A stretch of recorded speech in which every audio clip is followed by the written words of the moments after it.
Можно наконец-то меня поздравить. Это мое первое интервью еще и на английском языке. Также на протяжении всего ролика вы будете видеть вот, наверное, вот здесь субтитры. Сейчас это субтитры на английском языке, потому что я сейчас разговариваю на русском. Но уже когда буду разговаривать на английском языке, уже будут субтитры, соответственно, на русском. И если вам конкретно интересна часть Джоджи, то перемотайте на тайм-код, который я размещу где-то здесь, ну, по своему желанию. Единственное, что я хотел бы еще сказать, приятного просмотра.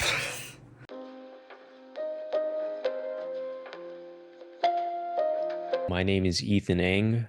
I'm a filmmaker. I made a feature film called Therapy Dogs, which is out everywhere now and anyone can see on the internet. And recently I made a music video for Joji for his song Past Won't Leave My Bed. Yes, I filmed Therapy Dogs during my last year of high school, and it took a couple of years after that just to even edit all of the footage. And then it came out after that. So it was a long process. I think the first question I really want to ask, like, how did you came up with the idea to film the therapy docs? So the idea for filming this movie pretty much came out by accident because originally I wanted to film a high school movie that was a lot more ambitious, kind of like Boogie Nights or something, some epic high school film. And I even bought a Steadicam with a vest, all of it, and a screenplay. But it quickly fell apart because I realized that I didn't have the skill or the people to pull it off, and I kind of had to look at what I had, which was just me and Justin, and see what we were good at, which was doing dumb things, and that had to be the recipe for the film. So it was quite the awakening. So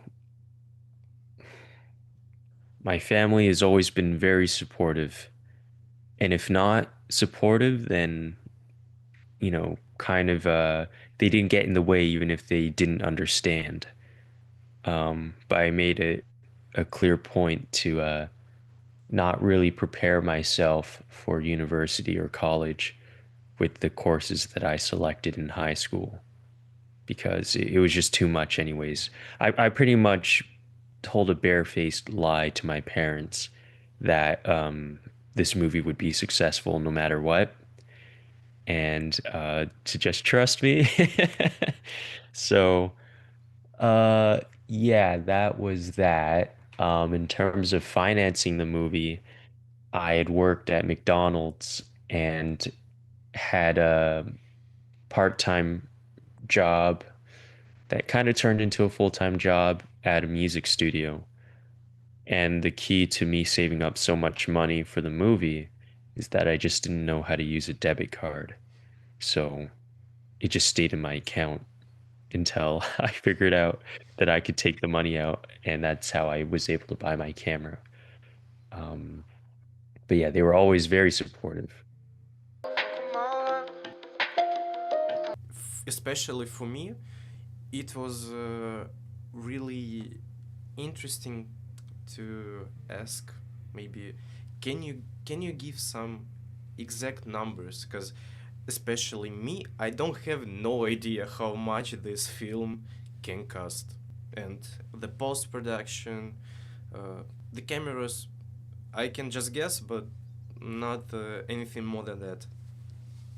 So the camera, the only thing I spent a lot of money, or sorry, a lot of time trying to budget how much this would cost and looking at so many different camera models and this and that. Um, at the end of the day, the initial cost of the movie was just the cameras. So the Ursa Mini Pro at that time, plus the arms for the mounting on your shoulder, and the eye mount, the microphone, the wireless lavaliers, uh, a GoPro, a lens, all of that amounted to, at that time in 2018, $14,000 Canadian, which is around 10,000 US. Like to me, it was kind of a perfect number because I had always heard of the $10,000 movie. That is kind of like a staple in the indie filmmaking genre. Like your first, DIY movie is $10,000. It's probably much more today, given how the dollar moves. But yeah, it initially cost 14,000. Making the movie and going through the process of it and editing for 2 years was very formative. You know, it's not easy to stick to a movie for that long, especially without any feedback. Um, Getting into the festival was pretty crazy and absolutely not expected. A lot of people that I trusted told me it wouldn't get into a festival, which I had to believe and come to terms with because it was getting rejected like one by one. And Slam Dance was really like a blessing, you know. So the fact that it played there and then got the award was more than I could have ever imagined. Um, in terms of therapy dogs, and writing that out of the fear of growing up, um, you know, it's even today, at 25, I talk to people my age, and they're like, "I'm I'm losing time. I'm getting too old." So I think that feeling kind of always stays the same, at least for now, generally. Um, but it's been it's been really nice to be able to kind of um, think about the opportunity of making more movies, right? I spent pretty much everything I had on this initial movie, and the fact that it went to where it was, and it kind of gives me the opportunity to do a second one. And that's a second chance is all I wanted. So I'm happy to have it. So I had been writing my next feature since I was editing Therapy Dogs. So I was already starting to think of what this next movie would be. And even while I was editing it, so yeah, even before Therapy Dogs went to festivals, I was ready to make a version of what I'm making right now, albeit a lot smaller and with less of a budget, but it's always been my primary interest. Sure. So yeah, when BlackBerry had its festival premiere, it was at Berlin, and a bunch of people that worked on the film were going just to support it and have fun, and I decided to tag along. I wasn't exactly on the Berlinale payroll for a luxury hotel. So I decided if I was going to travel there, I would do it as cheaply as possible. And I stayed at a hostel with like, it was like one of those dormitories with 8 other people in it. And I just got a gym membership as well. So I would just like sleep in this room with all these dudes and then go to the gym with a bunch of other dudes and go to the sauna. And I was just doing that for like I was there for like 2 weeks. It was quite long. I thought Berlin was beautiful. It has a certain character and personality that I've never seen before in a city. It's a very um, moody place, especially in the winter when it's dark and cold. And the architecture is amazing. And I spent many nights just walking the streets and exploring. It's great, especially for a young person. It has that edge to it.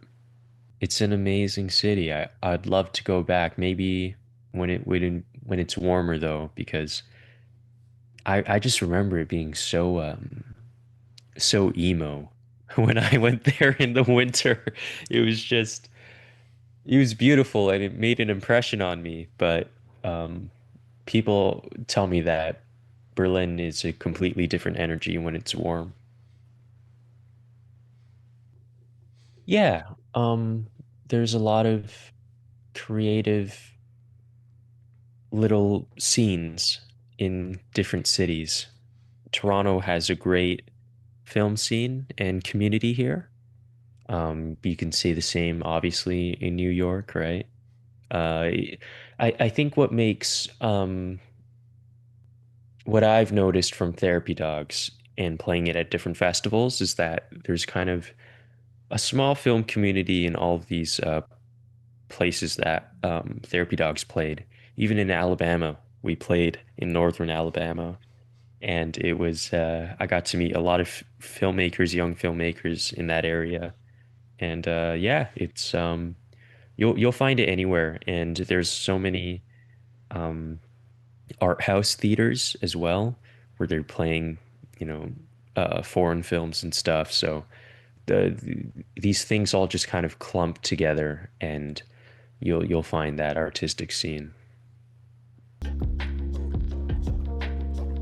Um, the lines between reality and fiction, that's always been a strength. When you make a movie that looks like shit, because when the movie looks like shit, everyone thinks everything's real. So you have the opportunity to play with that a lot, and that's definitely something I learned from Matt Johnson. No, that's the highest compliment. Thank you. I mean, we're modern audiences now, and we need different tricks to be in the days of spectacle. So, I mean, that means a lot that you said that because we kind of come from the same background. We love movies, and sometimes it's hard for us to be impressed uh, by the past. Also, given that you know, we're children of the internet, and we've seen so much shocking footage that the spectacles on screen have to compete with the spectacles that we see on the internet. And so it's just a different kind of juice that you need for our brains to really pay attention. So, how did you get in touch with the Joji team? How this contact happened? I don't exactly know. I made my movie Therapy Dogs. I know it got to them and they saw it. And I was invited to pitch for the music video. So, with that being said, I pitched the music video. It wasn't a very fancy pitch. I'm not a creative director. Um, I made it myself. So I think what was more of a reference for the pitch was the fact that I had made Therapy Dogs, and that's what that looked like. So I could kind of build from that. And that's kind of what a lot of the similar aesthetics from Therapy Dogs are put into the Joji music video. And I think that's what gave him the trust uh, that I could pull it off. So the process was like they said, Ethan, we've seen Therapy Dogs. You need us for the next music video. Yes. I mean, it wasn't necessarily that they needed me. There was a lot of people that were pitching for it. I was invited to pitch. So it was like there were many creators who've been pitching their idea for the one music video from one Yeah, it track. was like an audition. You really, you know, I would say you shocked me with this thing because I thought it's like not so, it's much easier to get your moment to shine. And I always thought like the Joji it's isn't he's of course big but not like the giant, like he's not Mm. Rihanna. And it says a lot how big is this market. And Yeah. the system. I mean, hey, it's even like that for TV commercials. That's what blew my mind. I didn't know that people have to pitch just to advertise, but that's what you got to do. I mean, it's just the same system that it's always been, even for getting movies financed. Yeah, it's a competition always. And there was a lot of shots. And all of these shots were, I don't know, like planned, or there were like really some parts of the real trips where you said like, oh guys, you have the bikes, I'm riding with you. Yeah, yeah. Um, yeah, the music video was like as soon as we got the okay, immediately I started going out and filming.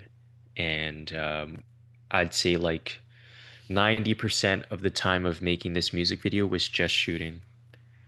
And with most music videos, like I talked to DPs and stuff, they were like, "How many days did you shoot it?" And I say, 26. And they're like, "Holy shit." Because for most music videos, it's a 3-day shoot, at most a 5-day shoot. So we yeah, we really like burned through slowly, and I think it just turned out to get like I mean the priority was for this thing not to feel like a Hollywood music video, but for it to be real life. And that's my thing. You've seen Therapy Dogs.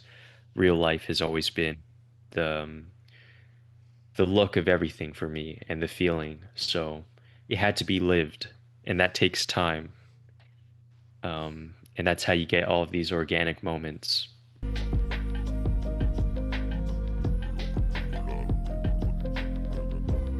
I'd say everything that happens in the music video Like, is real. I've been thinking that it's maybe 30%, maybe 50, but like everything. Yes, yes. I mean, like the problem was that we didn't have enough money to fake things. Like, like I know that Joji's a big deal and everything, but like, he wanted this done scrappy, and the only way you could get scrappy and good was to kind of just like try farming for real moments. I mean, obviously the motorcycle crash was not fake. Like, there's nothing. What? Why would I do that, right?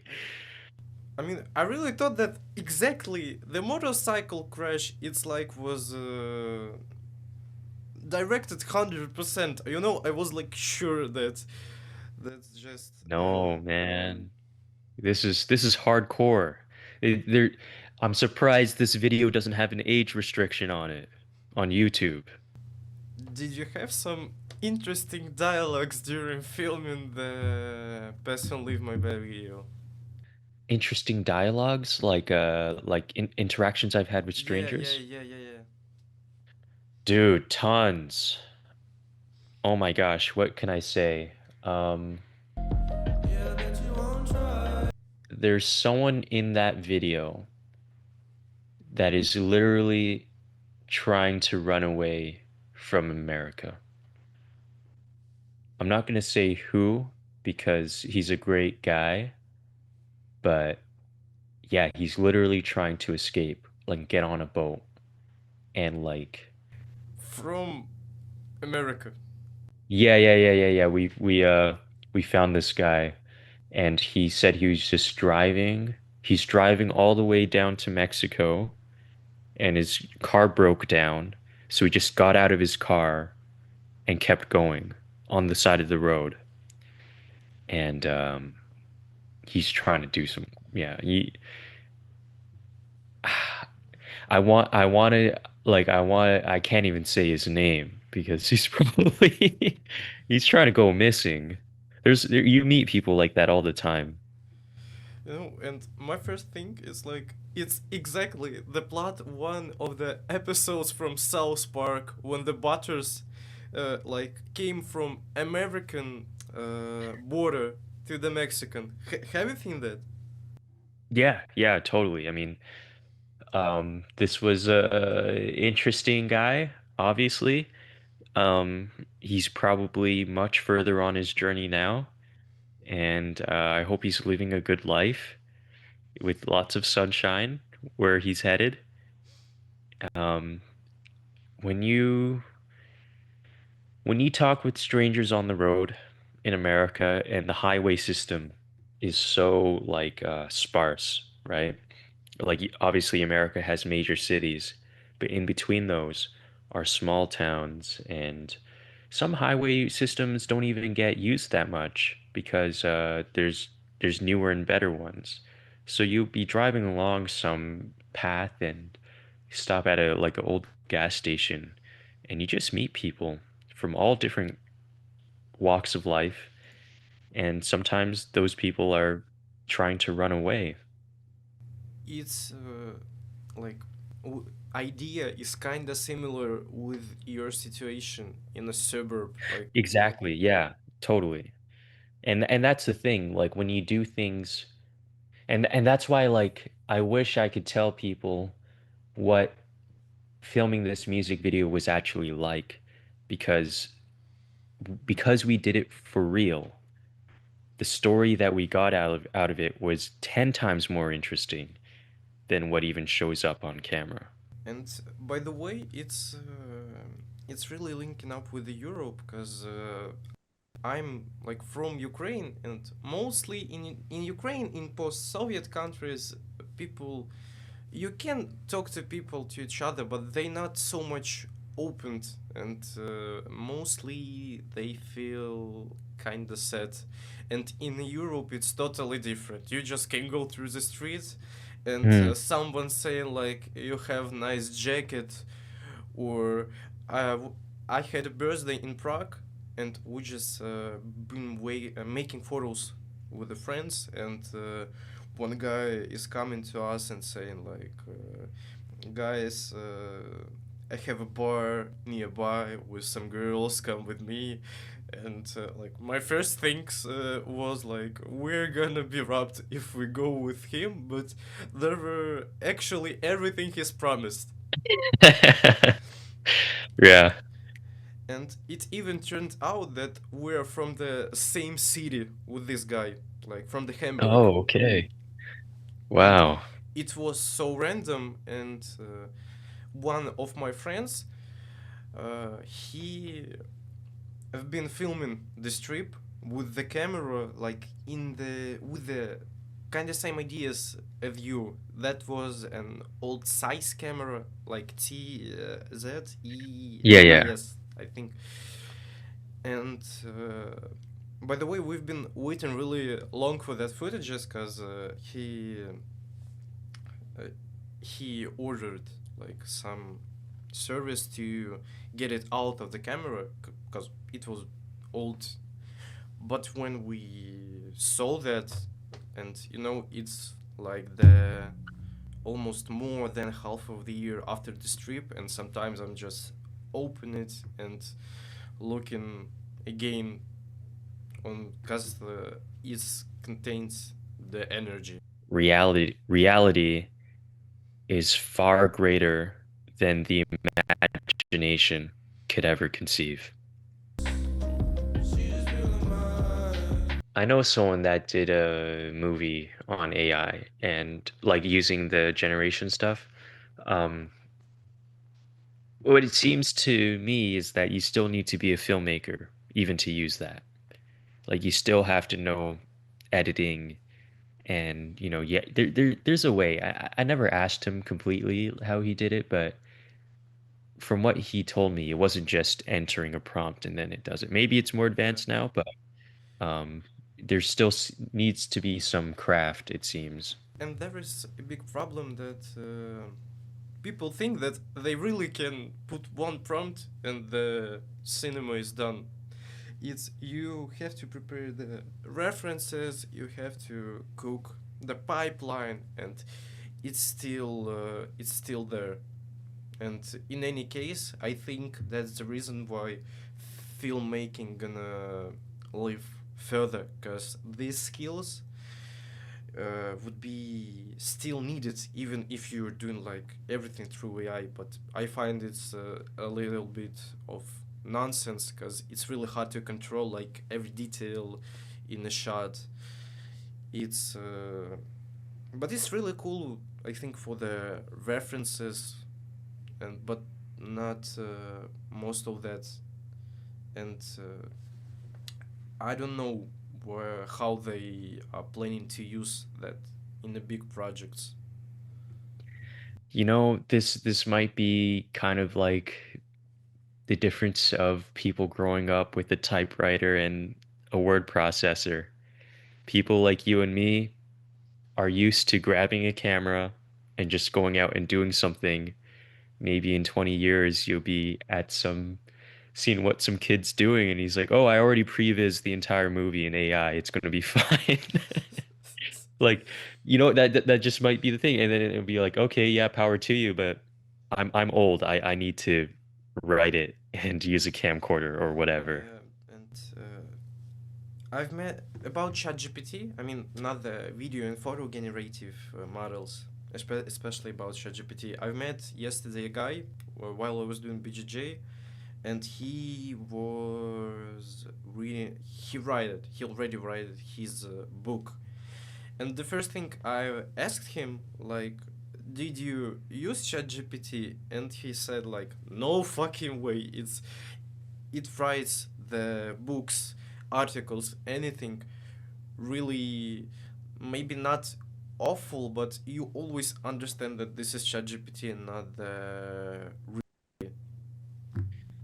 Yeah, possibly could be improved in the future. That's the scary thing. But for now, I mean, I've never really been compelled to ask AI to seem human to me. Like that's where things get weird. When you ask it to write a story for you or like to, even with generation for it to seem human. Like I don't mind if people ask a robot to do robotic things, but yeah, that stuff's a little weird. I still can't really wrap my mind around being comfortable with that. Yeah, and there is a lot of discussion about how further AI can go. Because you've heard about the system, like you have 20% of powers to reach the 80% of success, but to reach Sure. the other 20%, like the percent of success, you need 80% of your power. Yeah. And Yeah. if we're gonna core to this system, AI is gonna be really slow in the think how fast is it evolving, and the only question is when does it gonna stop to evolve so fast. Sure. And there's two different there seems to be two different wants out of AI. You either want it to be super intelligent or you want it to be uh, extremely human. Those two things are very different. Yeah. So, um, even if even when AI becomes super intelligent, I think there will always be a need for things to be human, and there's no better place for that to come from than people. Yeah, and if we're gonna bring to the example your therapy docs or best friend leave my bed, like if you gonna say in ChatGPT like make me the music video like this, like where is the fucking sense of it? Because you didn't bring yourself into it, and people mostly feel it. AI mostly good when you're making like stupid AI slop, which is becoming memed.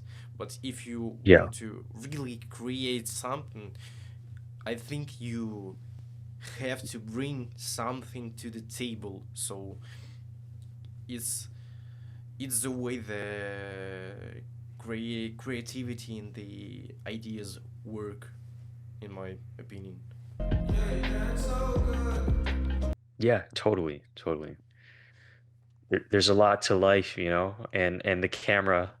The great thing about a camera is you can just go through it and you can experience things, and that camera's right there with you. And it's so much more than you could ever plan to expect. Like if I tried to prompt the Joji music video, I wouldn't have met that guy.